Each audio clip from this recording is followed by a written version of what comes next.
Donc, aujourd'hui, on va parler ego et mental. Toi, Sophie, qui est là avec moi. Ah, on a deux Sophie ce soir. Ce soir. Hein? On était Ce quelques. matin. Deux Sophie. Sur l'ego et le mental, du coup, toi, tu es déjà. Ces concepts-là, normalement, ils sont déjà connus, voire plus qu'intégrés. Ego et mental. Pourquoi j'avais envie d'en parler aujourd'hui? Parce que dans mes accompagnements, enfin, de toute façon, ça revient toujours à un moment. Euh, Qu'est-ce que l'ego, qu'est-ce que le mental et quel est leur job de base, indépendamment du job qu'ils ont actuellement la plupart du temps. Hein, c'est saboteur. Parfois. Pas du tout. Non, je ne sais pas de quoi tu parles, Sophie. Alors, ego, c'est quoi le job de l'ego? C'est notre outil de comparaison, l'ego. C'est grâce à l'ego qu'on va pouvoir comparer. Et c'est vrai que la plupart du temps, on nous a appris à développer notre ego parce que ce sont des apprentissages, ce n'est pas quelque chose d'inné. Notre ego, on a appris à le développer en se comparant à l'autre. À l'école, hein, il faut être le premier de la classe, il ne faut pas être le dernier. Comparaison.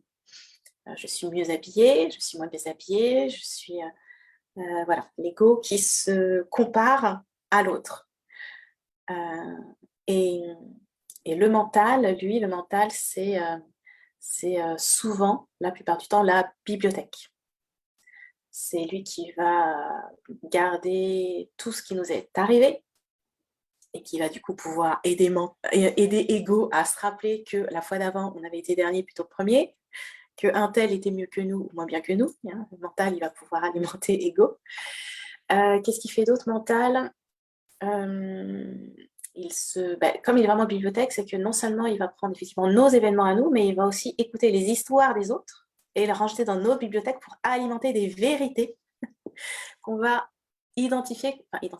qu'on va enregistrer comme des vérités, pardon. Je vais essayer d'articuler, dans le sens où quand on est enfant, du moment qu'un référent, qu'il soit notre parent, un adulte, un éducateur, nous donne des informations, on va les prendre pour vraies. On ne va pas les remettre en question. Et donc, on va les ajouter dans la bibliothèque. Et évidemment, on se doute bien qu'on va créer des croyances plus ou moins limitantes. Ça, c'est le job de mental. Quand il est dans ce qu'il a appris à faire depuis notre enfance. Et on se rend bien compte que dans notre vie quotidienne, avant de faire un travail sur soi en profondeur, c'est ces deux-là qui nous sabotent la plupart du temps, qui aiment nous rappeler à quel point on a foiré, à quel point on n'a pas suggéré, à quel point on aurait dû faire mieux, et toutes les fois où, effectivement, on n'a pas fait aussi bien qu'on aurait aimé. Donc ça, je pense que ça parle à un grand nombre de personnes. On est tous passés par là, ça nous arrive encore. Est-ce que toi, tu veux ajouter quelque chose, Sophie? Déjà pour ça. Alors, moi, le mental, c'est vrai que je l'associe beaucoup. Alors, ça se retrouve avec ce que tu dis, mais avec le passé et le futur. En fait, on est constamment à se relier à des événements passés. On s'y rattache et on croit que ça va se reproduire. Donc, ça, du coup, il y a des peurs qui sont rattachées. Et avec des scénarios qui se mettent en place pour un futur et qui sont des scénarios puisqu'on imagine que ça peut se passer comme ça. Et du coup, ça nous amène dans souvent des scénarios catastrophes ou des choses qui ne sont pas du tout agréables, mais ce sont des projections qui n'existent même pas encore. Voilà, et du coup, ça nous amène dans des espaces, en fait, que ce soit dans le passé ou dans le futur, et qui sont absolument pas créateurs pour la majorité du temps. Parce que c'est des références qu'on s'est créées, mais en fait qui n'existent pas quelque part, puisque c'est fini ou c'est pas encore arrivé. C'est ça. C'est comme tu dis, c'est encore une fois le rôle de la bibliothèque, dans le sens où on va créer des scénarios futurs Mm. à partir des expériences du passé et des croyances limitantes qu'on a emmagasinées. Et on va se dire, si je fais ça, il va se passer ça. C'est ça. Là, c'est vraiment mental qui drive. Donc ça, c'est ce qu'on fait la plupart du temps quand on n'a pas forcément remis en question ce qu'on a appris plus jeune. Mais ça, enfin, on est tous éduqués à ça, hein. C'est-à-dire que là, pour le coup, c'est presque la normalité dans la société, ces comportements-là, de C'est notre des mental. conditionnements, ouais. On Voilà, est bien sûr. conditionné, ouais. Et moi, ce que j'ai découvert, en fait, par la pratique, je me rendais pas compte à ce point avant de vraiment, l'expérimenter. C'est qu'en fait, ego et mental, à mon sens, c'est devenu pour moi des énergies de soutien. Et quand quand on les remet à leur place, heu, je posais la question ami ou ennemi, ça devient des super potes. Et quand je dis ça, je me dis: quelle est à mon sens, la vraie place d'ego et de mental? Ego, sa place en soutien, en énergie d'équilibre. Moi, je dis souvent, je travaille aujourd'hui dans mes accompagnements en version multidimensionnelle. Et souvent, dans mes accompagnements, je fais remarquer à quel point ego et mental, ils sont sur les côtés. Et ils ne sont pas en énergie de soutien avec l'intégralité de mes dimensions. Mmh. Euh, mais quand ils sont alignés, quand ils font leur job à leur place, en ego, il va venir se comparer de moi à moi. J'ai fait mieux qu'hier. Je ne suis pas la même personne que j'étais il y a 4 ans. Depuis, j'ai réussi à faire ci, j'ai réussi à faire ça. Je suis encore capable de ça. Je ne sais pas encore faire ça, mais je sais faire ça. Et là, on est dans de la comparaison de soi à soi. Et si en plus, on a réussi à un moment donné de s'affranchir des jugements, euh, c'est ultra paisible. Je vais développer après, hein. Euh, et mental, lui, quand il est à sa place, euh, il est dans l'énergie de soutien. C'est-à-dire qu'en fait, on va arrêter de le laisser piocher tout le temps dans la bibliothèque de référence du passé et de faire des scénarios pour la bibliothèque de demain. On va juste lui dire, hey, reste avec moi maintenant, dans l'instant présent. Et aide-moi uniquement dans l'instant présent. Donc, c'est-à-dire, effectivement, si je me retrouve devant un obstacle, dans l'instant présent, je peux éventuellement aller vérifier, aller lui demander de, euh, de me donner des solutions qui ont été expérimentées, conseils, mais ça ne veut pas dire que c'est lui que je vais écouter dans ma prise de décision. Parce que non, ce que je veux dire, c'est que ce n'est pas forcément lui qui va décider ce que je vais faire face à la problématique que je viens de rencontrer. Je vais donner d'autres exemples, hein. Mais voilà, ça c'était pour la base de quand ils sont en énergie de soutien. Et forcément, quand c'est comme ça, c'est beaucoup plus paisible. On est moins en lutte. J'ai vraiment énergie de soutien, pour moi, ça devient des potes, égaux et mental. Ils font leur job et ils sortent de leur rôle, même involontaire, de saboteurs qui nous empêchent d'aller vers notre vie rêvée, qui nous racontent que c'est pas possible, que ça va être compliqué, que ça prendra beaucoup de temps, que ça n'arrive qu'aux autres, que c'est uniquement pour certaines personnes et que nous, c'est pas possible. Ou bien à l'inverse, en version euh, surdimensionnée de je suis capable de tout, moi je suis meilleure que les autres, de toute façon les autres on s'en fout. Euh, voilà. Est-ce que tu veux ajouter quelque chose toi, Sophie? Déjà de là. Non, non, non, c'est Alors toi aujourd'hui, maintenant, elle est passée en mode évidence, Sophie. Ouais, je sais, moi c'est ce que j'expérimente aussi. oui, mais c'est ça, c'est de l'expérience, en fait. Ouais. C'est vraiment ça, aujourd'hui, il y a la compréhension et on faut tu me l'avais dit ça et c'est tellement ça, c'est faut remuscler, en fait, tout ça. Un athlète, il ne devient pas athlète en restant assis sur son canapé. C'est on comprend et après, c'est le mettre dans l'expérience, le tester et c'est par la répétition, c'est par l'action, se mettre en mouvement, au quotidien avec tout ça pour vraiment l'intégrer, puis après l'incarner, le devenir. Mais ces phases sont indispensables et c'est vrai que, ben, ouais, faut l'expérimenter. Voilà, c'est au quotidien allez, j'y vais, j'essaye, tiens, je suis attentive aussi. Pour moi, ce qui m'a beaucoup aidée, c'est d'être en métaposition, en fait, de devenir observatrice de moi-même. Tiens, qui parle? Tiens, qui fait quoi? Qui c'est qui est en train de piloter là tout de suite? Et c'est ça qui m'a vraiment aidée, d'être de plus en plus en conscience, en fait, avec, qui fait quoi dans ce corps, bah, du coup et OK, ben, est-ce que je continue avec ça? Et c'est voilà l'expérience, oui, en effet, pour défaire ce qui est engrammé en nous parce qu'on a été éduqués, conditionnés avec et c'est devenu des réflexes, en fait, c'est devenu naturel et alors que ça ne l'est pas. Non. Notre essence, c'est pas ça.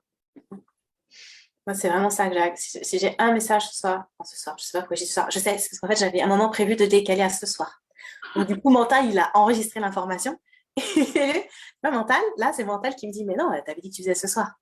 Ah, non, maintenant, là, il est 11h.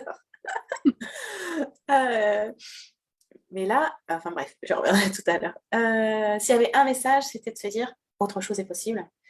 Et être pote avec ego et mental pour qu'ils redeviennent des énergies de soutien, c'est vraiment possible.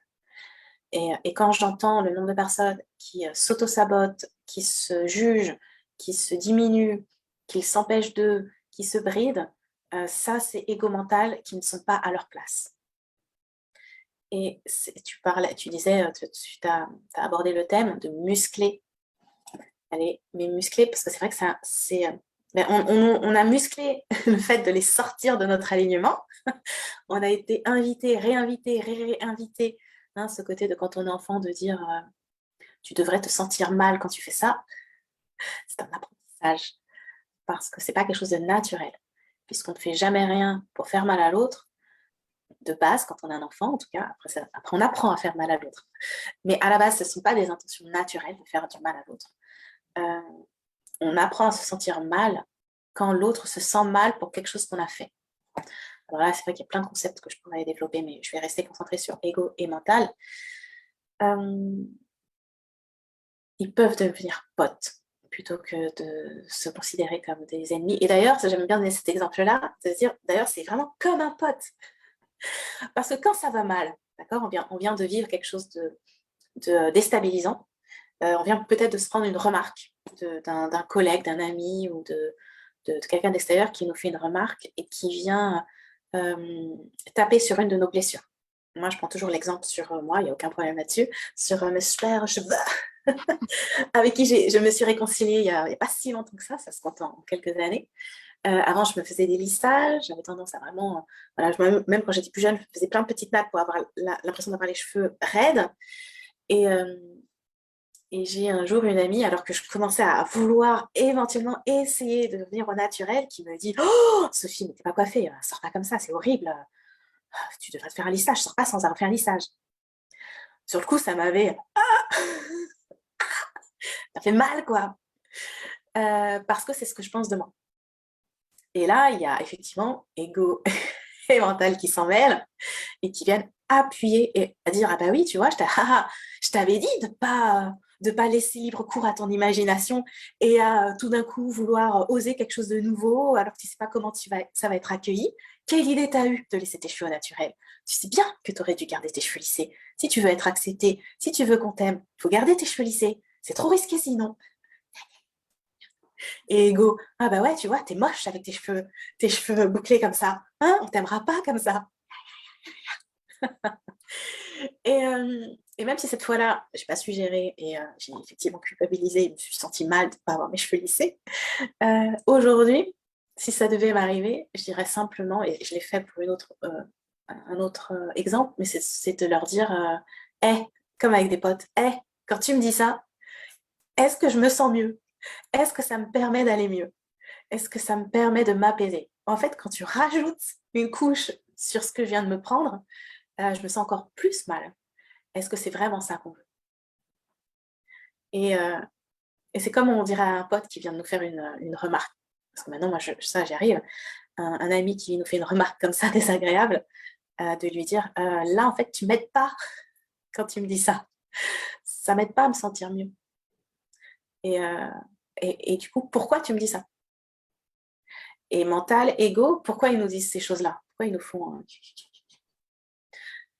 Parce qu'eux, ils n'aiment pas le changement. Eux, mais pourquoi ils n'aiment pas le changement? Alors, non, c'est bon, il y a des effets gling-gling partout, là. Ils n'aiment pas le changement parce que toute la vie, ils n'ont pas arrêté d'essayer comme ils pouvaient de nous protéger, de nous maintenir en vie. Donc, ils ont bossé, bossé, bossé comme ils pouvaient et ils en ont marre. Du coup, ils disent, si on reste sur les acquis, j'ai pas besoin de faire plus. Si tu me demandes d'explorer quelque chose que je ne connais pas, d'aller vers quelque chose que je n'ai pas déjà expérimenté, ça va me demander des efforts, des ajustements. Or, je bosse déjà tellement à te rappeler que tu devrais pas bouger, que c'est-à-dire que tu me demandes encore du taf en plus. Et comme, c'est vraiment ce côté de prendre comme si c'était des amis, parce que c'est vraiment ça. Si un ami est déjà en train de nous aider de manière quotidienne et qu'on lui dit: «Tiens, j'aimerais aussi que tu m'aides pour ça», il va faire: «Eh, à un moment, arrête quoi, tu t'aides déjà pour ça suffit». Donc c'est hyper logique en fait, qui nous aide pas vers le changement. Trop d'efforts. Et c'est pour ça que quand on veut se mettre en mouvement, quand on veut changer, ça peut être intéressant de d'abord leur dire: «Eh, on va arrêter, stop, chut, je vous demande plus de votre avis sur ce que j'ai fait, mais je vais vous demander plutôt de revenir dans des énergies de soutien et de m'aider à aller là où je veux aller». Et ça passe aussi par, des proclamations, des choix, de se dire: «Dorénavant, c'est là que je veux aller». Et parce que je mets de la clarté sur là où je veux aller, je vais pouvoir demander à mon mental et à mon ego, de s'ajuster à ce que je veux vivre. Parce que quand ils sont en train de me saboter comme ça au quotidien, souvent c'est parce que, j'ai pas posé d'intention ferme et définitive, enfin définitive, ferme et focus sur ce que je veux vivre, qui fait qu'eux, ils sont dans leurs habitudes. Et on sait tous ce que c'est qu'une habitude, c'est des trucs qu'on fait sans même s'en rendre compte, par habitude. Hem, je me rends compte quand je parle et que, il y a tellement de ramifications sur d'autres concepts Mmh. et je peux pas tous les aborder là, ce matin. Heu, donc ça, c'est quoi quand je dis ça, du coup, la 1re clé à mon sens, c'est d'aller les vraiment, ça peut être intéressant de les considérer comme des amis et de leur demander d'avoir un comportement amical. Un véritable ami, ça soutient. Soit c'est neutre, soit ça soutient, mais ça m'enfonce pas. C'est contre-productif. Et je sais pas si tu veux ajouter quelque chose, Sophie, avant que j'aille plus loin? Hem, alors moi, j'aurais même dit, tu vois, la première chose, c'est déjà de le voir parce que Oui, en avoir conscience parce que souvent, il y a du blabla, il y a plein de choses qui se passent, mais on le capte pas forcément et c'est peut-être du reste au début, ce qui peut être le plus difficile.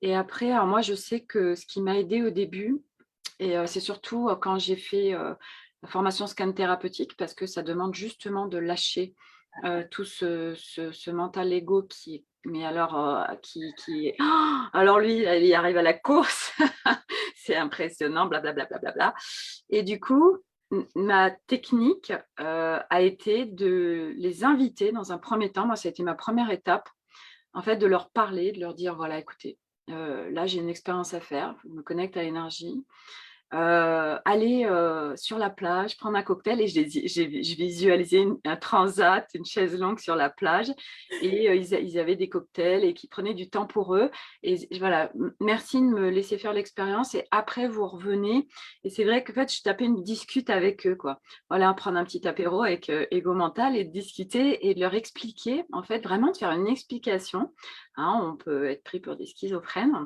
heu OK, on va appeler Sainte Marie et du coup de leur expliquer: «Voilà, tout se passe bien, pas de panique. Je suis pas en train de vous virer, pas du tout, j'ai besoin de vous. Mais là, laissez-moi faire mes expériences. Quand j'ai besoin de vous, je vous sollicite et là, sur cette partie-là, s'il vous plaît, voilà, j'ai besoin d'être vraiment, allez vous reposer, allez prendre du temps pour vous, et vous revenez après. Ça a été moi ma première étape en fait, de me les laisser leur demander de me laisser faire l'expérience. Puis après en effet, j'ai fait comme tu disais, mais ça a été voilà une première étape de voilà, OK, là tout de suite s'il vous plaît, j'ai besoin de tranquillité. Je c'est pas requis que vous soyez là, enfin voilà, mais vraiment de les conforter en fait, de comme si on parlait quelque part à ouais, à des personnes qui sont là et les rassurer en fait, parce qu'ils flippent en fait. À partir du moment aussi où plus on ouvre cette porte de revenir à notre conscience et à qui on est, en fait et eux ils flippent donc c'est vrai que du coup ils sont en suractivité parce qu'ils sont en mode flip, donc ils sont très présents de peur qu'on les oublie et qu'on les on les jette abandonne. à la poubelle, qu'on les abandonne en fait. Il y a cette blessure d'abandon sur le mental et l'ego qu'ils ont eux aussi. Voilà, il y a aussi ces blessures à soigner chez eux, à réparer et du coup, c'est de les rassurer, voilà. C'est vraiment ça. Ce côté de leur dire... c'est pour ça que c'est vraiment ce côté de les remettre à leur juste place. C'est-à-dire qu'on n'est pas en train de leur dire hey, fous-moi la paix, c'est fini, Ouais. je ne t'écouterai plus jamais. C'est ça. Non. En fait, je vais t'écouter, mais je te demande de jouer ton job, de faire ton job, de jouer ton rôle, d'être qui tu es vraiment et de ne pas me raconter des histoires. Ton job, c'est de me soutenir, pas de me faire me sentir mal. Quand il était en mode me faire me sentir mal, aussi je rassure, souvent ce sont des mécanismes de survie. C'est-à-dire qu'à un moment donné, notre mental il a eu peur pour notre vie, ou comme tu dis, les blessures les blessures de rejet, d'abandon, parce que j'ai peur qu'on m'abandonne, parce que j'ai peur d'être rejetée, je vais mettre en place des stratégies de survie pour que ça ne m'arrive pas. Et c'est là que le mental, il est ultra puissant. C'est qu'il va tout le temps dire « fais pas ça », sinon tu vas être rejeté. Fais pas ça, sinon on va t'abandonner. Surtout n'y va pas, sinon il va t'arriver ça. Toujours, et tu en as parlé aussi un peu plus haut, c'est la peur. La peur qui fait que le mental, il nous fige. N'y va pas, c'est dangereux. Mais c'est un danger qui a été identifié dans notre enfance. Parce qu'effectivement, n'oublions pas que quand on était enfant, on n'était pas capable d'être en autonomie pour manger, pour s'habiller, pour se loger. Donc, on était dépendant des adultes. Et donc, du coup, on était dépendant de leur volonté. On était dépendant de leur bon vouloir. Et que s'ils mettaient en place du chantage, des menaces, derrière, on avait intérêt à s'adapter. Sinon, il y avait un vrai risque pour notre vie. Donc, ce sont des mécanismes qui ont été mis en place à cette époque de notre vie et qu'on a maintenu et fait perdurer, alors qu'aujourd'hui, on est normalement en capacité d'être dans une autonomie et de se vêtir et de s'alimenter et de se loger. Sauf grosse faille. Et là, il y a encore des personnes qui peuvent nous aider quand on est là, mais aujourd'hui, et tu disais aussi, Sophie, le côté d'aller s'observer avec discernement de où j'en suis et qu'est-ce qui se passe en moi, c'est effectivement le job numéro 1 avant de pouvoir faire bouger les choses. Où j'en suis? Qu'est-ce que j'ai à perdre? Vraiment, si je suis honnête avec moi-même. Est-ce que je n'essaierai pas un petit peu de sortir de ma zone de confort, ou plutôt d'habitude, pour voir ce qui se passe et essayer autre chose? Parce que ces mécanismes qui sont mis en place, c'est pour nous maintenir en vie dans une petite bulle. On appelle ça la zone de confort, mais bon, plus ou moins confortable, c'est ultra relatif. C'est plutôt une zone d'habitude qui nous permet de rester en vie. Sauf que du coup, on n'expérimente pas vraiment la vie, parce que la vie, elle est plutôt en mode fleur de lotus, épanouie. Voilà. On n'est pas juste petite graine qui un jour germera. Donc quand on est comme ça, drivé par le mental et l'ego, on n'est pas en train de vraiment vivre, à mon sens. On est dans des mécanismes encore de survie. Je ne veux pas mourir, je ne veux pas être rejeté, je ne veux pas être abandonné, je veux pas ça. Donc du coup, je laisse mon ego et mon mental me piloter. Mais du moment où petit à petit, je vais me rendre compte que j'aimerais autre chose, j'aimerais moi aussi m'ouvrir à moi-même, j'aimerais moi aussi vivre de belles expériences, j'aimerais moi aussi vivre ce que vit un tel, j'aimerais moi aussi me donner l'opportunité d'eux, j'aimerais essayer ça. Ça vaut le coup d'aller faire bouger un peu son mental et de leur dire hey, aidez-moi à aller au-delà de ma zone d'expérience. Et c'est plus sympa de faire ça avec des potes qu'avec des ennemis. Plus sympa avec des potes. Alors, mental, ego, redevenons des potes.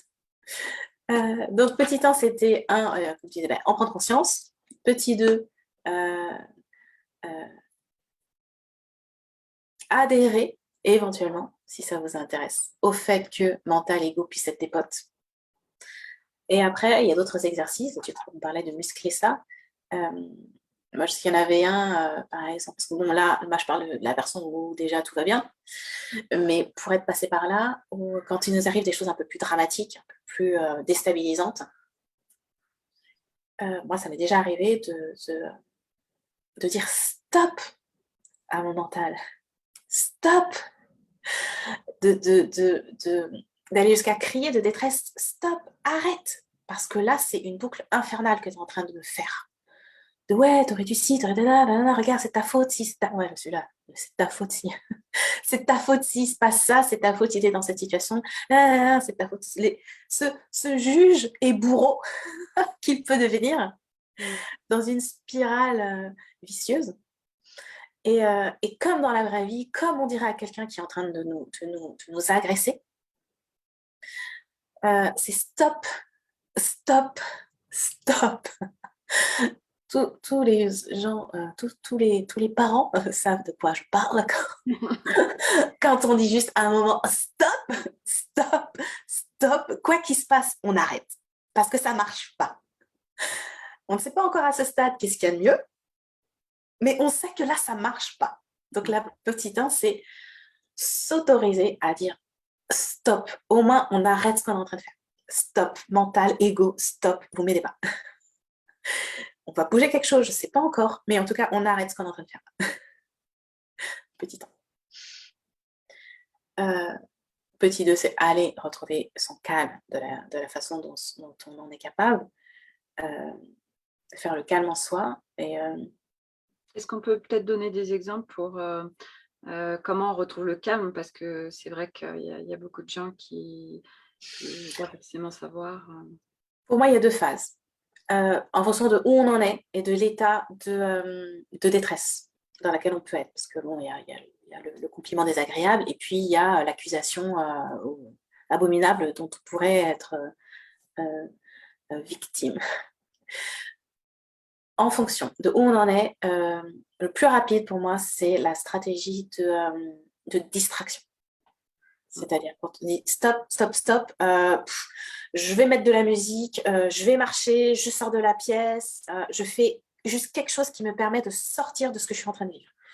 Et moi aussi, pour l'avoir vécu, des fois, on allume Netflix, on met un film qu'on aime, on stoppe la boucle infernale. C'est se distraire. Voilà, donc ça peut être vraiment quitter la pièce, quitter l'environnement dans lequel on est, mettre de la musique, aller marcher. Voilà, c'est très personnel. Hein. Après, ça, c'est des choses qu'on peut aller voir en spécifique, sur mesure, Adapté à chacun. adapté à chacun. Ça peut aller chercher, mais en tout cas, voilà. Ça, c'est la stratégie pour moi numéro 1, se distraire. Et quand on allait se distraire, ça va pouvoir au moins faire baisser au moins un cran de pression. Et effectivement, là, le job, c'est de ne surtout pas réinviter en mémoire la situation qui vient d'arriver. C'est-à-dire que là, c'est pas qu'on bascule dans le déni, c'est pas ça, hein, c'est juste pause, stop, c'est le stop, stop. Là, j'ai pas de solution, stop, parce que je n'ai pas de solution. En faisant ça, on fait, comme je disais, on fait descendre un peu le stress, puisqu'on s'extrait, on arrête d'alimenter la situation désagréable. Et cette distraction-là, à un moment, si on s'y plonge vraiment, parce que des fois aussi le problème d'aller faire sa vaisselle, on est tellement encore en train de ruminer le truc que clac, clac, on va briser des assiettes. Non, franchement, faire la vaisselle en mode détente. Aller marcher, c'est pareil, on peut aller marcher, mais marcher pour vraiment changer de sujet. C'est pas marcher pour remettre en boucle et j'aurais dû. Donc vraiment prendre une activité qui coupe la scène, qui coupe l'histoire. Enfin, c'est très personnel, mais ce que parfois j'invite à faire, c'est justement, avant que ça nous arrive, là, de faire un temps de pause et de se dire, tiens, la prochaine fois que je pars en vrille, qu'est-ce qui m'est accessible pour me déconnecter. Là, c'est vraiment déconnexion. Et pourquoi il y a des gens qui sombrent après dans l'alcool, dans la toxicomanie, tous ces trucs-là, c'est justement pour oublier, pour stopper. C'est la fuite. Voilà, c'est la fuite. Mais voilà, il y a une différence entre stopper et fuir sur le long terme. D'accord ? Parce que quand on est en train de se faire agresser physiquement, ça peut valoir le coup de s'enfuir. La fuite, instinct de survie, elle est légitime. Par contre, on ne va peut-être pas courir toute sa vie. On va juste courir le temps de s'extraire de cette situation. Donc, il y a des degrés de fuite. Il y a la fuite de survie et il y a la fuite encore une fois, du cercle vicieux. Donc, c'est pour ça, aller éventuellement vraiment identifier avant d'être dans la situation de détresse, qu'est-ce qu'une distraction accessible qui ne me met pas en danger. Donc effectivement pas se prendre un shoot d'alcool ou aller prendre la voiture et se mettre à rouler super vite. Non, non, une extraction sécure, quitte à aller appeler une copine. Mais une copine, pas celle qui va nous tiens, qu'est-ce qui s'est passé? Raconte-moi. Non, non, non, celle qui va dire, ok, allez, viens, on va au cinéma, on va se regarder un film, on parle d'autre chose, je te raconte mes vacances. Voilà. Distraction. Et quand on est apaisé, à ce moment-là, toujours, c'est pas forcément un moment d'aller réinviter et de réexplorer ce qui s'est passé, mais plutôt de là aller éventuellement, et je vous le conseille, euh, dans dans des mécanismes de retour à soi profond. Donc là, cette fois, si on en est capable, sans passer par la distraction, c'est encore mieux, mais c'est d'aller faire le calme en soi.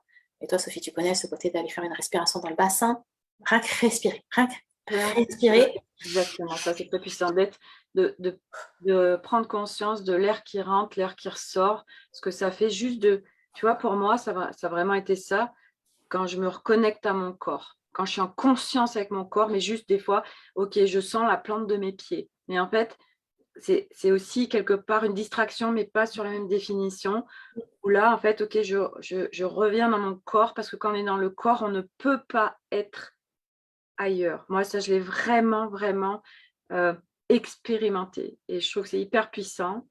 Et ça, moi, ça, je sais que ça a été d'une aide et ça l'est encore, hein, qui est énorme. Ok. Et puis parce que ça peut arriver aussi la nuit, tu sais, la nuit, notre cerveau, il se met à galoper là. Ben moi, juste de me concentrer quelques secondes, ok, sur ma respiration, tac, je repars dans les bras de Morphée. Parce que je suis revenue, en fait.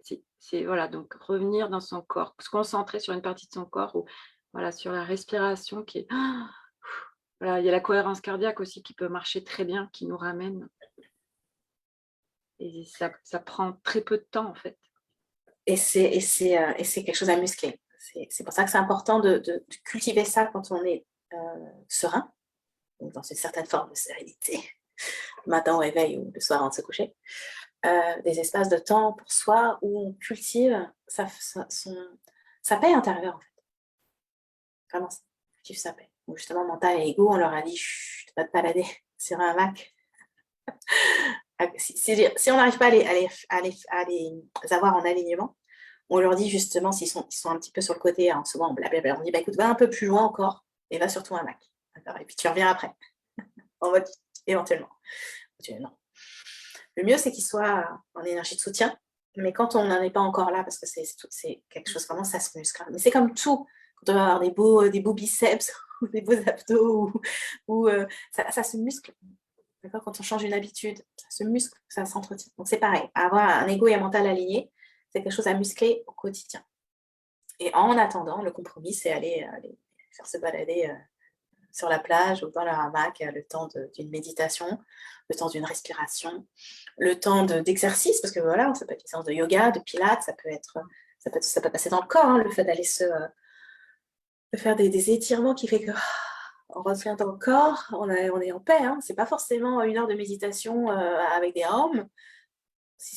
Chacun son truc, mais c'est pas forcément, c'est ça que je viens de dire, être en paix intérieure, c'est pas forcément passer par des heures de méditation. Ouais, ça, je suis entièrement d'accord avec toi. Moi, je sais que je n'ai jamais pu méditer. C'est un truc que je ne fais pas et ça ne m'a pas empêché d'accéder Mm. en fait à ces espaces de paix parce que c'est vrai qu'il a beaucoup, beaucoup été parlé de méditation.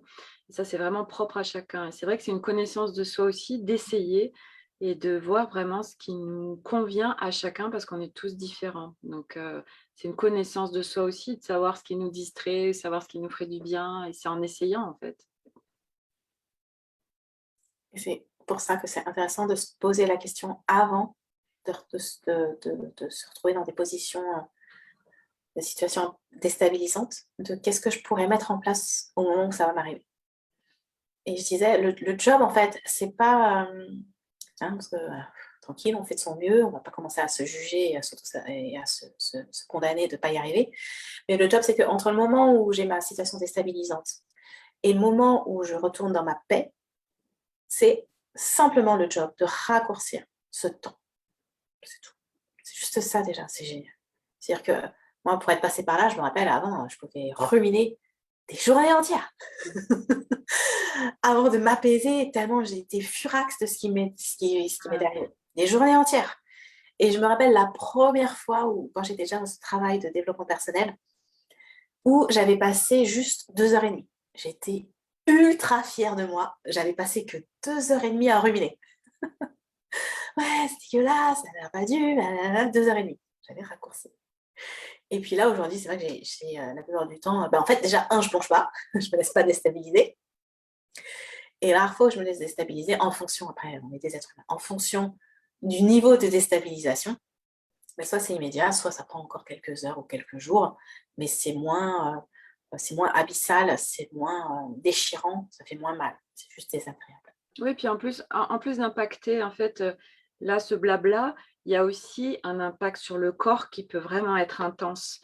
Et ça, c'est important aussi de le voir et de le reconnaître parce que, par exemple, quand on est en colère ou quand on rumine ou quand on a des peurs, etc., et le corps est impacté. Donc, du coup, c'est des chocs à chaque fois au niveau du corps. Et le corps, lui, il a besoin ouais, de paix, de calme. Et ce que je voulais aussi amener, c'est que quand tu disais, c'est bien de savoir avant, en fait, ce qui nous distrait ou ce qui nous fait du bien, ce qui peut être pas mal, parce que c'est vrai que quand on est dans la réaction, dans le blablabla incessant, il est très présent. Et ça peut être aussi de lister, de faire une liste qu'on peut accrocher de tout ce qui nous distrait, tout ce qui nous contribue, tout ce qui nous fait du bien.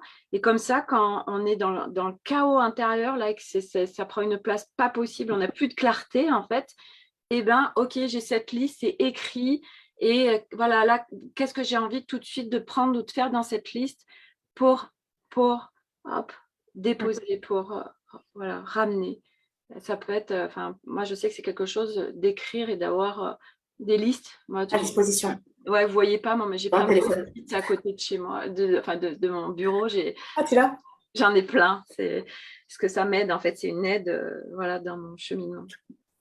Moi, ce que j'avais aimé quand même pour moi, ce qui m'avait servi, c'est parce que moi, j'avais quand même, j'ai toujours disais à l'époque où je suis tombée enceinte de ma première, j'avais du temps pour moi puisque j'étais au chômage et enceinte. Et du coup, j'ai dit, tiens, allons explorer ce truc qui est la méditation, que tout le monde dit qu'il faudrait faire. Et j'y suis allée quand même. J'avais du temps, j'ai pas d'excuses pour pas le faire. Enfin, on trouve toujours des excuses, mais là, pour le coup, allez, j'essaye. Et c'est à ce moment-là que j'avais découvert des espaces de paix que j'avais jamais ressenti avant.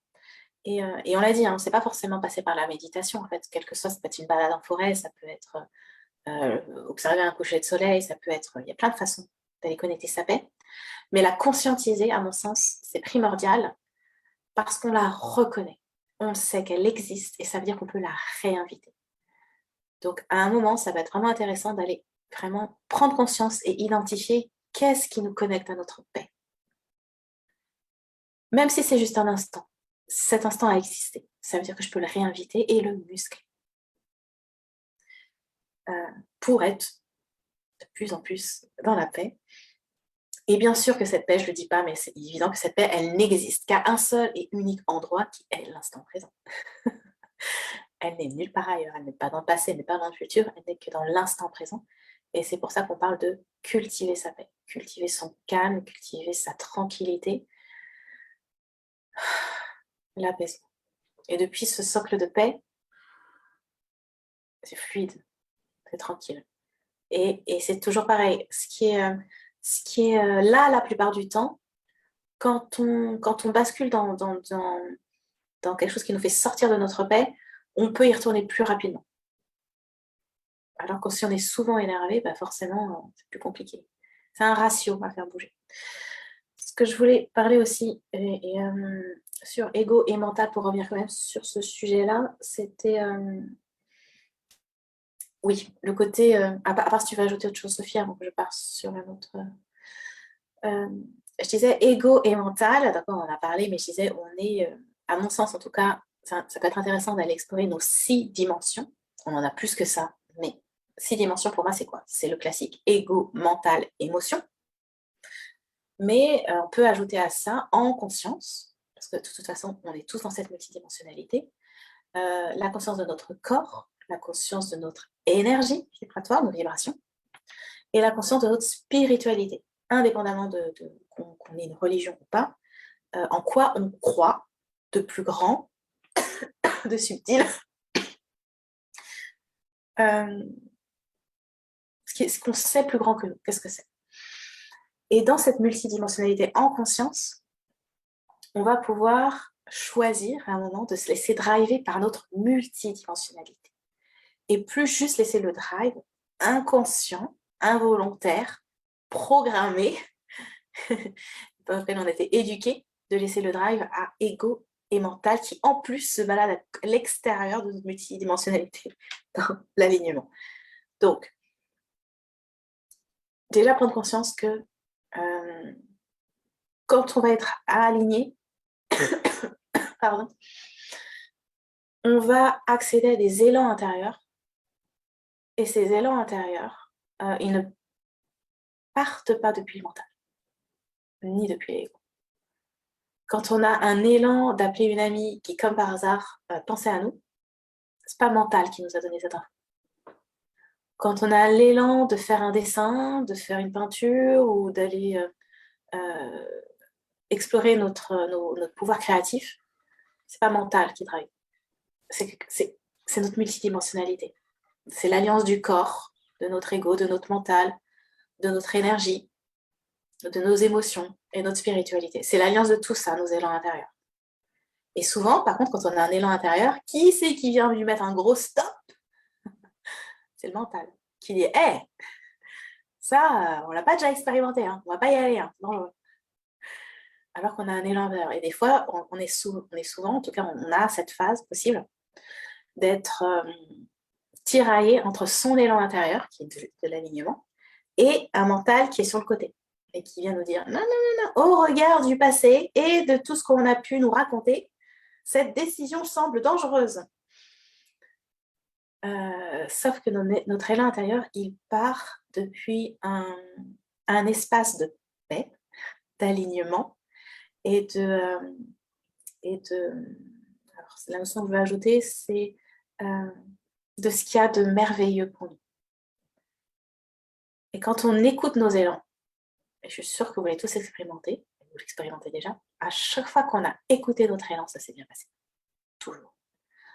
Alors que, à chaque fois qu'on a laissé mental couper l'élan et se dire je pense que ça, ce serait mieux, ça s'est parfois pas trop mal passé, mais ça n'a pas été aussi waouh que quand on a laissé l'élan driver notre action. Et souvent, nos élans, effectivement, ils sont stoppés par mental. Et c'est vrai que c'est pas toujours évident d'aller mettre de la clarté sur qu'est-ce qu'un élan et à quel moment mental nous sabote, parce que c'est comme tout, encore une fois, c'est pas forcément en fonction de où on en est assez musclé. Mais sachez que l'élan, tu me diras Sophie comment toi tu le perçois, il est pas au départ forcément évident, même si il le devient. Mais il est comme une excitation de et si j'y allais, il y a ce côté, oui, il peut y avoir une petite appréhension de je sais pas ce qui va se passer, mais il y a cette envie, cette irrésistible envie d'aller vers quelque chose de plus grand qui nous ferait du bien. Alors que quand mental, il vient donner son avis, il vient mettre de la contraction. Et sa proposition à lui, à mental, c'est souvent quelque chose de soit confortable, bon, bah voilà, ça je sais faire, effectivement, c'est plus sécure, c'est tranquille, soit ça va être plombé. Genre, ouais, c'est vrai que normalement, je devrais faire ça. Là, c'est le moment de tondre ma pelouse. Alors que mon élan, c'est d'aller expérimenter, c'est d'aller planter des fleurs.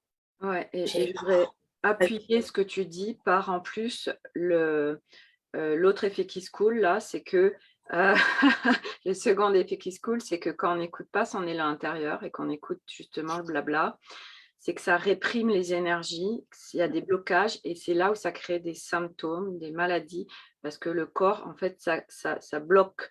Donc du coup, eh ben, comme nous, on ne les laisse pas s'exprimer, ces énergies, tac, il se passe des choses au niveau de notre corps et c'est pas du tout confortable parce qu'on les a pas laisser émerger là, tous ces élans, ces énergies qui ont besoin de s'exprimer et de se diffuser, de se mettre dans la matière. Et du coup, voilà pourquoi aussi le corps humain on a mal souvent et il se passe plein de choses, mais ce qui nous parle, c'est qu'on n'a pas écouté nos élans intérieurs. Donc ça, c'est important aussi. Et c'est vrai qu'avec les énergies actuelles, les élans sont de plus en plus puissants, les énergies aussi, qui fait que les conséquences aussi sont beaucoup plus puissantes et rapides. Très rapide, ouais. Rapide, c'est vrai. Donc du coup, quand on suit un élan, bah, c'est waouh très rapidement. Et quand on ne suit pas l'élan, quand on le brime, c'est compliqué potentiellement très rapidement aussi. C'est-à-dire qu'effectivement, on vient contracter nos élans et ça vient créer de la frustration, un énervement. Et des fois, on ne va plus savoir d'où il vient. Ça fait qu'on soit tout le temps énervé, tout le temps frustré, pardon, tout le temps. C'est souvent parce que justement, on a bridé. Et encore une fois, c'est un apprentissage. Puisque enfant, on nous a répété inlassablement qu'il était important de se brider. Alors pas de cette façon-là, bien sûr, ça serait trop facile, mais on ne fait pas toujours ce qu'on veut. La vie est difficile, ça va être long, fastidieux, voilà. Ne pense pas qu'à toi. Ouais. Oh, tu es égoïste. Donc ça vient brider nos élans. Donc on n'est plus habitué. Pour certaines personnes, il y en a qui sont très bien connectées à leurs élans. Comme je disais, continuer de le, de le véhiculer, de montrer que c'est possible. Et puis, il y a des personnes qui sont entre les deux, qui disent, c'est vrai que je me fais de plus en plus confiance, mais des fois, j'hésite. Et c'est vrai que des fois, l'élan, parce que l'élan, il est ouverture à la vie. Et c'est vrai que des fois, on a l'impression qu'en suivant son élan, on va se couper. On va se couper des gens qu'on aime. Et ça, c'est pas OK.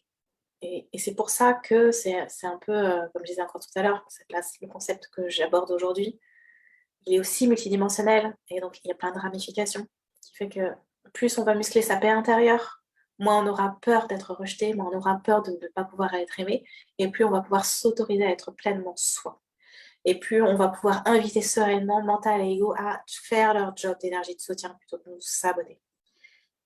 Enfin, saboter, ils ne sont pas tout le temps en train de nous saboter, ils sont plutôt en train de nous brider et de nous faire nous sentir mal.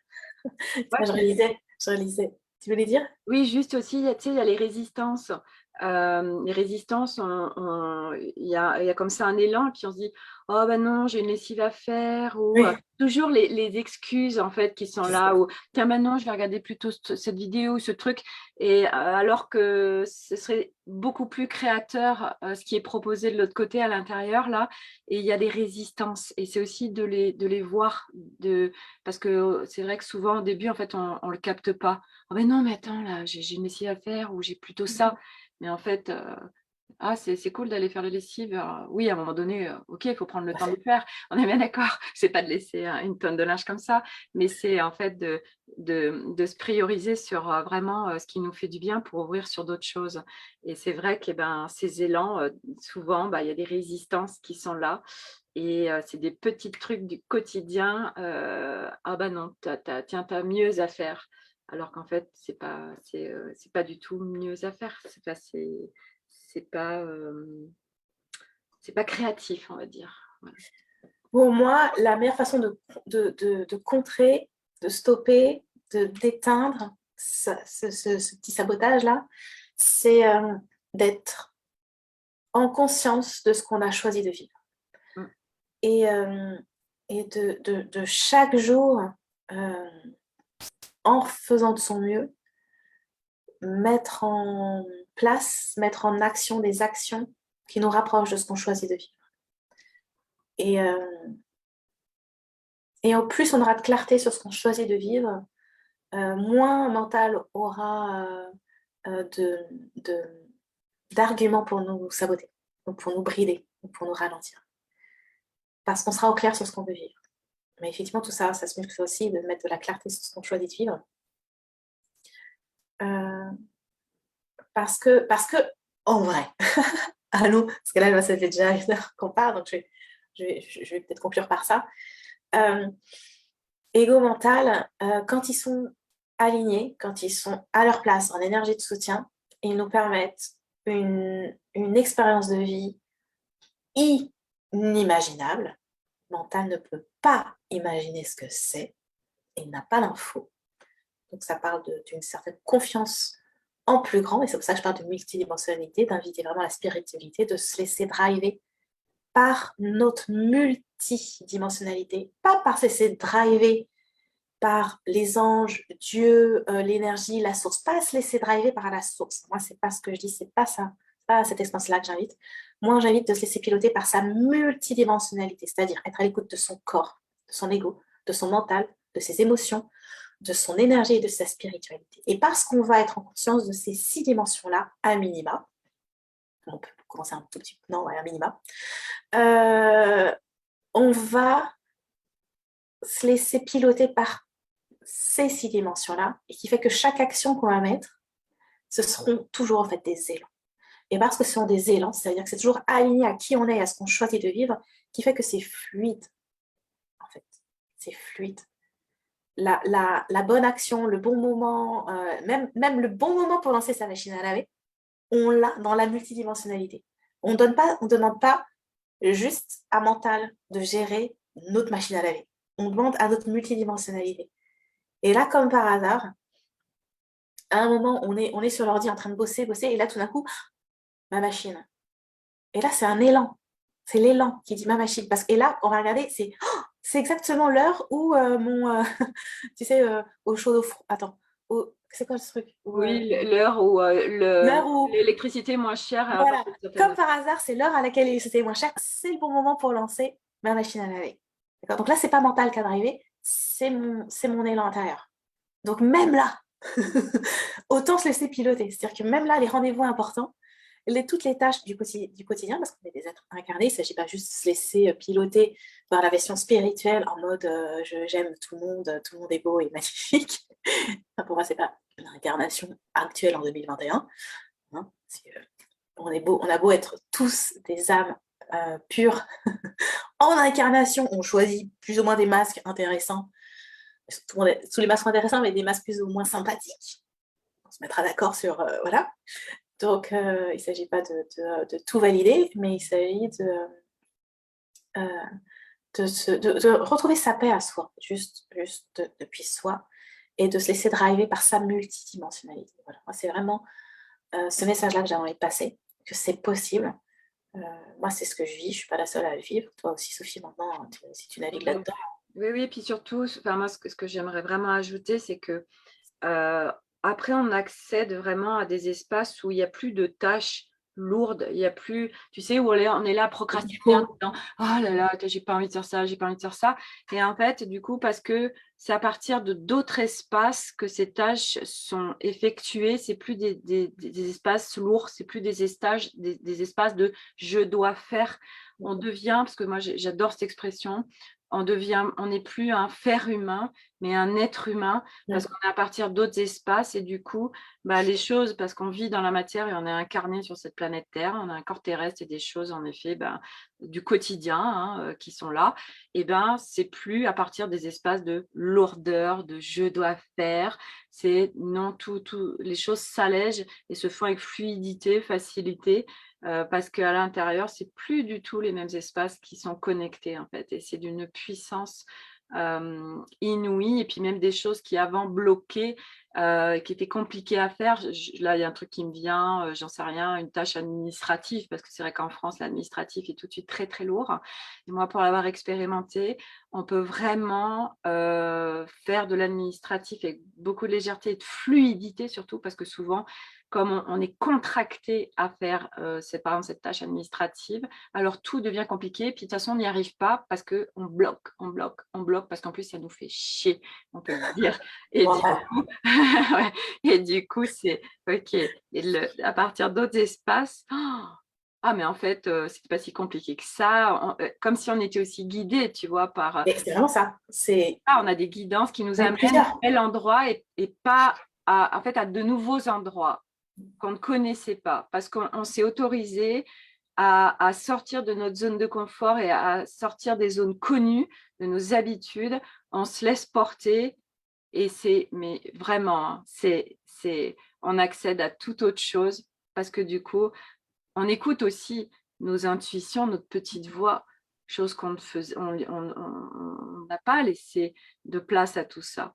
On disait non, non, non, c'est pas vrai là ce qui est dit à l'intérieur. Tu vois, le truc basique, moi que je dis tout le temps parce que c'est tellement ça, on pose un verre d'eau au bord d'une table et puis il y a la petite voix qui dit « Ouh, ça sent la connerie ça !» Mais on l'écoute pas, donc on le laisse et puis tac, le verre il tombe par terre, il se casse.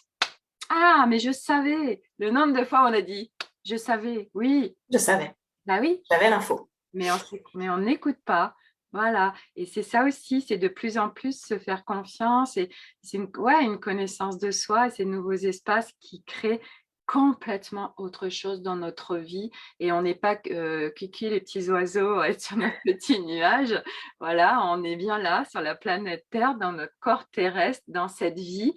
Mais on crée autre chose sur cette planète Terre avec le même environnement autour de nous. Mais tout est différent, en fait. Et comme je disais, mental, il ne peut pas imaginer ça. Non, bah non, il ne l'a pas vécu. Il ne connaît pas. Ou il a oublié. Par contre, au plus, on va laisser ces espaces exister et aller le faire reconnaître par mental. Et mental, t'as vu ça, on a vécu, ça s'est super bien passé. Parce que sinon, parce que j'observe aussi des fois en accompagnement, c'est que des personnes, elles sont déjà dans cette expérience de suivre leurs élans, mais elles ne l'observent pas. Ouais. Du coup, quand elles ont un élan un petit peu plus challengeant, elles s'en sentent incapables. Parce qu'elles disent, bah non, moi, j'y arriverai pas. Simplement parce que elles n'ont pas invité mental à observer qu'en fait, ça marchait déjà. Et qu'en fait, c'était juste le petit cran de plus. Et qu'elles pouvaient continuer à se faire confiance. Donc, c'est vraiment intéressant d'aller vraiment simplement conscientiser ce qu'on vit. Vraiment, avec discernement, sans basculer dans le déni. Et au plus, forcément, encore une fois, on est dans le risque, et on va inviter ça de plus en plus souvent, avec de plus en plus évidence. C'est là qu'on va connecter l'évidence, dans une tranquillité, une sérénité. La plupart du temps, bien sûr, on est des êtres d'émotion, des êtres incarnés, qui fait que la joie n'a pas de sens sans être de temps en temps un peu triste ou un petit peu déstabilisé. Mais ces espaces-là n'ont pas besoin d'être de durer, pas besoin d'être entretenus. Ce qui s'entretient, c'est la joie, c'est la paix, c'est la tranquillité, c'est les échanges avec d'autres êtres humains si ça nous plaît, les échanges avec des animaux si ça nous plaît, les échanges avec la nature si ça nous plaît, depuis soi, en se respectant et en s'écoutant. Voilà, on va peut-être s'arrêter là. Tu as envie d'ajouter quelque chose, Sophie? Non, c'est parfait. Merci. Donc, voilà. Mental, ego, ami et ennemi, mental, ego, super pote.